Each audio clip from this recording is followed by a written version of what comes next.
By default in developer mode, this will not be on. Right now I am on Samsung S20 to show you the demonstration on how it can be done. And depending on what icon you see, settings will be shown like this. Once you click on the settings and scroll down, come towards the end, you will find this about phone. Once you click here, you see software information. Click here, and once you click, you have to find this build number.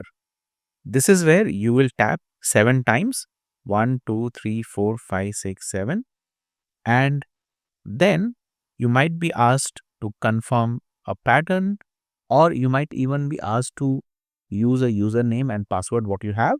Once you're done with that, you see developer mode has been enabled. So once this is done, go back, and now you see after about phone, you have this developer option seen. Once you click here, this is how you will on your in developer mode